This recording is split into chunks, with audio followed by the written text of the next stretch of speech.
What's up, everybody? Welcome to the video. Pennell here, breaking down the AutoTrader 400 at Atlanta Motor Speedway, or Echo Park, whichever you prefer, but I'm not quite ready to bend the knee yet. But this has quickly become one of NASCAR's best tracks ever since they made it a somewhat of a super speedway.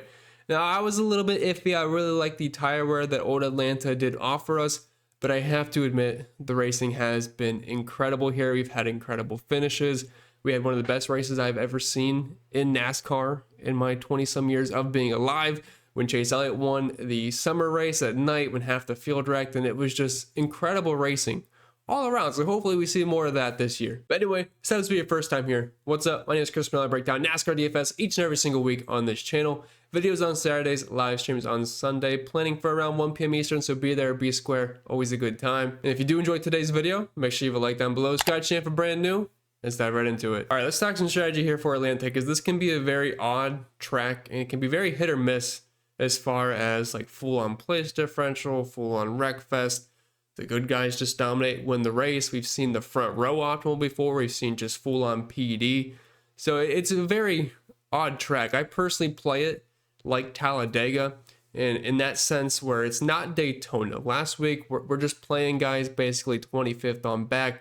They're going to shuffle around. Now, we did get a big one. Not as many cars DNF'd last week, but I mean, if you look at the optimal lineup, the 6 highest scorers, it's basically all place differential besides Ricky Stenhouse, I believe, starting inside the top 15.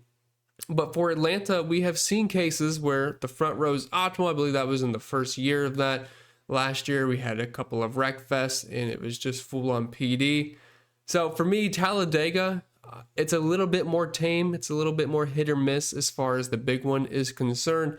Like if Ryan Blaney's starting 10th at Talladega, I will actually have interest in playing him. Meanwhile, if he was 10th at Daytona, I really just don't see a reason to play him. And we also have more laps at this track. There's going to be 260, which means 182 Dominator points.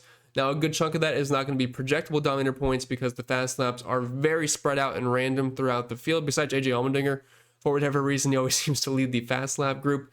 But guys can actually get up front here and dominate for a while. We have seen that from multiple drivers. So I'm a little bit more inclined to play those guys. And I do think it would be helpful to try to look at the last couple of races we have had at Atlanta and look how guys are scoring based off where they're starting, how they're performing, because they can kind of paint a bit of a better picture. So we're going to just look at on a single race basis. We're going to look at Cup here. We'll look at Atlanta, and we're going to look at 2025 for now. We can go to 2024 if we want. But this is the most recent race. Half the field did end up wrecking out somewhat early, if I remember correctly. Looking at the the accident list goes all the way up to David Starr here, so that's a pretty good chunk of the field. It ended up being very great racing because of that. Whenever we take out half the cars for whatever reason, the drafting tracks, the racing's just awesome. Guys can actually move around. It's not a gridlock. But if we're going to sort this by DraftKings scoring, we have Ricky Stenhouse starting in 37th, leads 1 lap, finishes 6th. He's the best scorer. Chase Elliott in 15th, does win the race. Does lead a good chunk of laps, though. 73 points, but not quite. Still outscoring Ricky Stenhouse, but you definitely want him in. That's what I'm saying. Like if Ryan Blaney starts 10th, somewhere like 10th to 15th, at a track like this compared to Daytona, I have interest here, don't have interest there. Reddick in 23rd, shout out to him for winning the 500. Eric Jones in 26th. And you kind of have a mixed bag of guys starting inside the top 10, also scoring well because they finish well. But then Cody Ware in 39th. He ends up scoring very well. Carson Hocevar in 30th. Zilich in 36th. BJ McLeod in 38th. Now, I think the only way that the absolute bums get in is if we do kind of have that wreck fest like we saw last year where a good chunk of the field gets taken out. And that's how Cody Ware and BJ McLeod end up being optimal. But I do think that situation is still a little bit more unlikely rather than likely to happen here at Atlanta. And if we look at the winter race, it's just full-on chalk PD. I will say a lot of good drivers did start in the back, but even then, Christopher Bell in 32nd, Stenhouse in 34th, Hamlin in 37th, Hocevar in 26th, Chastain in 33rd, and the list goes on. Ryan Blaney does start in the pole for that race, does finish 4th, which is a very good real-life race, but doesn't even crack 40 fantasy points. Did not dom. I would expect him to usually dom a little bit more than that. Joey Logano ended up starting 4th. He leads 83 laps, finishes 12th, does still end up scoring a bit better. So his laps led can add up a little bit here more at Atlanta to be a little bit more important. It's not quite like Daytona where it changes so much and it's completely irrelevant. Now, if we want to look at 2024, I'll try to just kind of go over one more race a little quicker.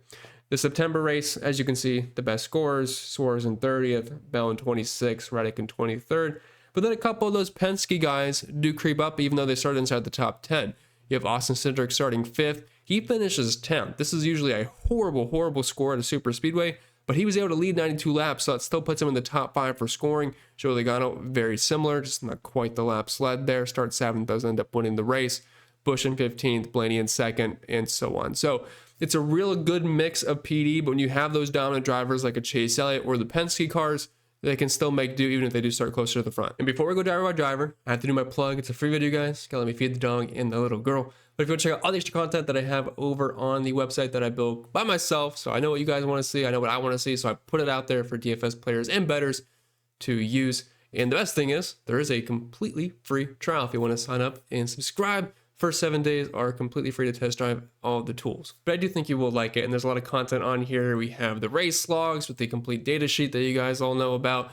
You can make your own custom charts. We have the projections. The drivers have their own cards, distribution tables when there actually is some, but everyone's zeroed out right now. Your hand building station, the betting simulations for those of you that are not full on DFS or do both. Now, I did add this brand new this week, so if you want to have a Kelly calculator, which is the best way to bet, you can select any market, top 4, driver market. I'm going to go with win. Say I go with Austin Cindric here, and the book's offering you plus 1,600. You can change your Kelly multiplier, but this would pretty much be recommending a quarter unit bet. And of course, a bunch more. The optimizer for DraftKings and FanDuel, green flag speed, cheat sheet, and practice, although there is no practice this week. So if you're gonna come in and check it out, make sure you use the link down below in the description or the pinned comment, and I'd love to have you. And of course, it comes with Discord as well, which is always fun. All right, if you're watching this right now, I have successfully guessed that qualifying did get rained down, so we are using the metric lineup formula. It's basically the qualifying order reversed this week, and it always looks really funky after we're at a super speedway. And what do you know, we were just at Daytona, so we are going to have quite a bit of chalk in the back once again. Although, like I said, it's not completely like Daytona, but it's definitely going to lead to some heavy ownership. So let's start with the 9K range and above. We're going to start with the man, Ryan Blaney, $10,200, $14K over on FanDuel. He'll be starting back in 22nd. Is there a lot of good super speedway drivers, especially at Atlanta, right next to him in price? Yes, Logano's in 2nd. Chase Elliott's in 4th, Byron 13th, multi-time winner here, but you are getting probably the best driver at Atlanta. I know he has 0 wins. Daniel Suarez did rob him in that 3-way, almost tie, cars-like finish a couple of years ago. But starting in 22nd, Blaney will be one of the highest owned drivers in the field. I know he's expensive, but it's really not going to be that hard to fit him in. If you're looking at his numbers here, 8 race sample size, he has 4 top 5s, which is more than any driver. Not the most laps led, but he's always up front. He's always battling for the win at the end if he is still going. So I see no reason not to play Ryan Blaney. He will be pretty high owned.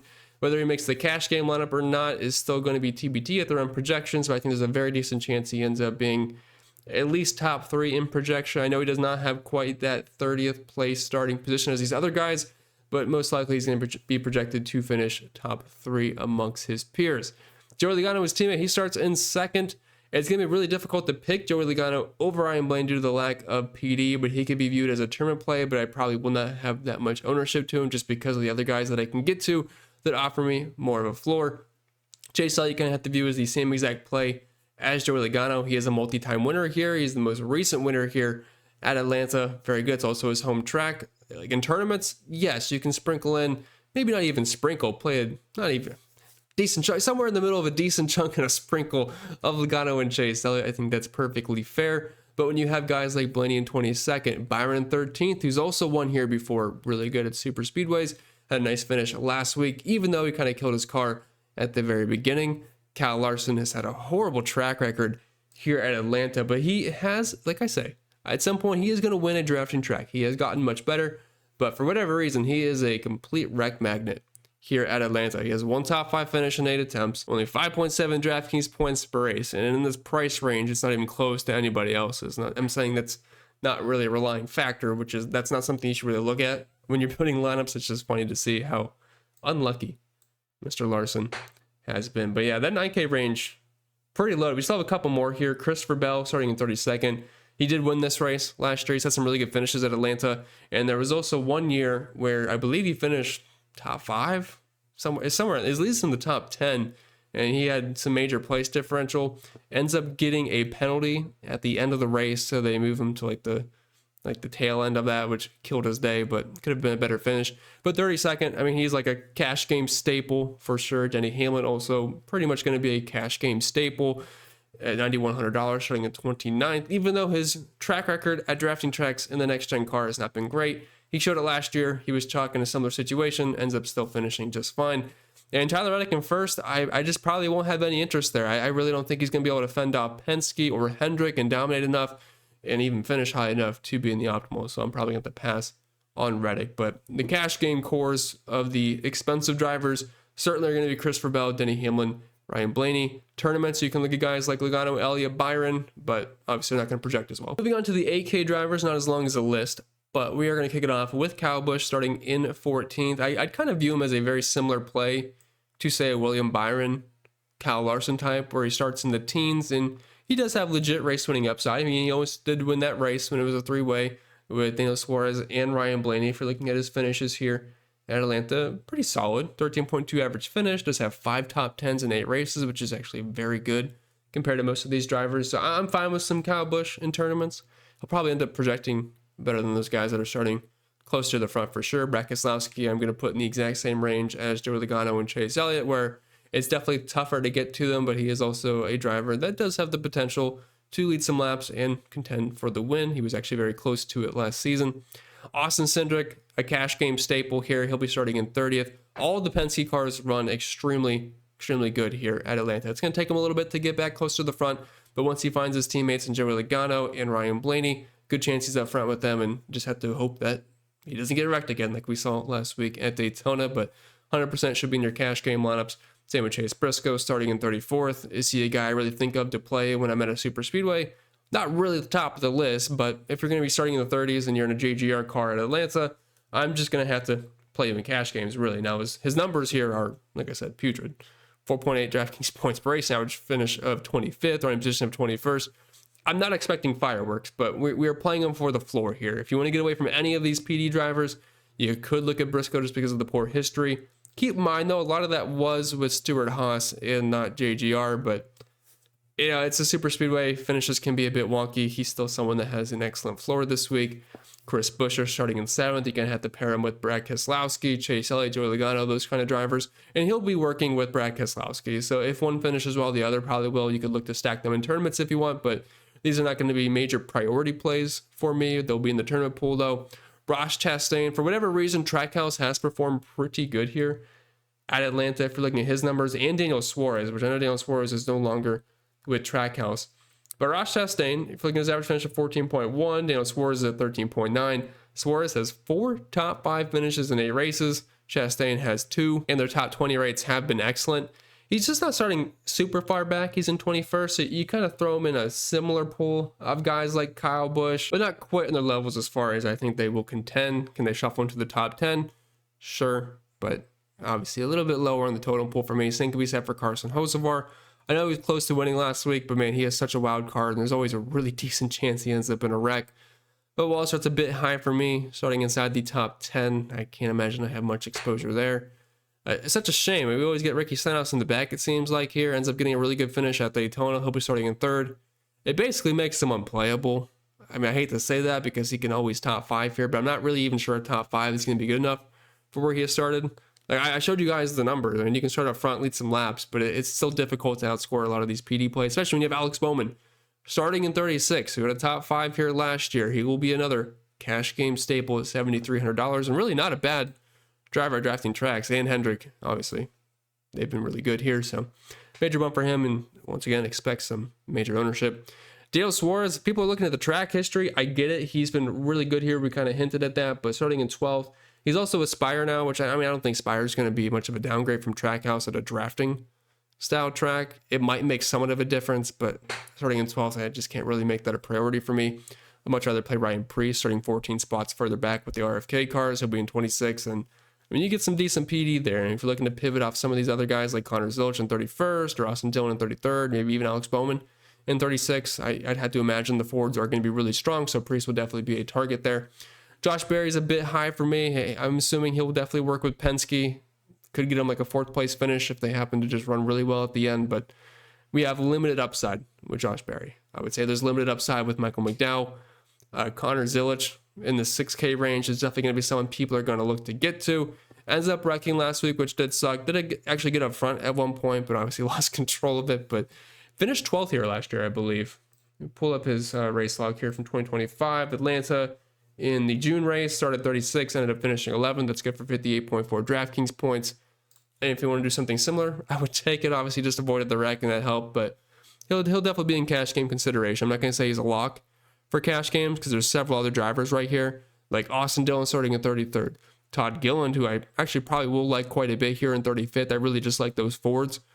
So definitely like Gilly there. But, I mean, you're going to have to mix and match guys like Zilic, Dillon, and Gilly here. Ty Gibbs, there's no issue with him. Same with Eric Jones. They just don't offer as much PD as the guys in the 30s. If you go down to Zane Smith here to enter 6K range, he'll be starting in 6. Just kind of too high for me. I can't imagine I'll have any Zane Smith. I probably won't have any Noah Gregson looking at this 5K range. As far as the guys with place differential, looks like John Hunter Nemechek in 24th. Actually raced really well at the beginning of the Daytona 500, led some laps. Shane Van Gisbergen in 28th. Ugh, I wish it was a little further back, but I mean, if you're really hurt for salary, you could definitely do worse. Dinger 19th, Tydon 17th. A lot of these guys, it's just, the thing is with Daytona, usually you get a lot of mid-range to expensive plays with a lot of PD because they wrecked out. But then you get all these cheap drivers who benefited from those wrecks starting so far up front. It kind of leads to a lack of good cheap plays. So as you can see, Dinger in the top 20, Dillon in the top 20, Riley Herbst in the top 10, Gosser in the top 30, even Cody Ware in the top 20. So honestly, if I am punting, BJ McLeod in 37th, probably our best option. Did have a really weird issue. I saw a tweet from Mark Martin. I forget exactly what it was, but he's still bringing a really good engine this week, and hopefully that same issue does not happen again with the car part breaking. But starting 37th, we saw what he did last year. It is possible. It's an unlikely scenario, but he starts 38th in the first Atlanta race, finishes 22nd. That's nearly 40 fantasy points, which is excellent at his price point. And then in the second Atlanta race, starts 38th, finishes 16th, 50 fantasy points. It's not impossible for BJ McLeod to do well here. So if you're looking for a punt, he's probably our guy. JJ Elliott, that 44 car, I mean, it really does suck. I mean, it's possible. Looking at what he did last year at Atlanta, he started 39th, but finished 37th with an average running position of 35. So, I mean, for me, I'd rather go with BJ, but these other cheap plays are really not that great. So it's Nemechek, SVG, and then BJ McLeod for me in the 5K range. But with that being said, so all for you guys this week. So I hope you enjoyed it. If you did, or even if you didn't, make sure you leave a like down below. Scratch in for brand new. If you have any questions, comments, concerns, leave them down below. I'm more than happy to answer them. Go and check out the new website. The link is down below for that. And hopefully I'll see you on the live stream tomorrow afternoon. I wish you the best, and I'll see you all next time.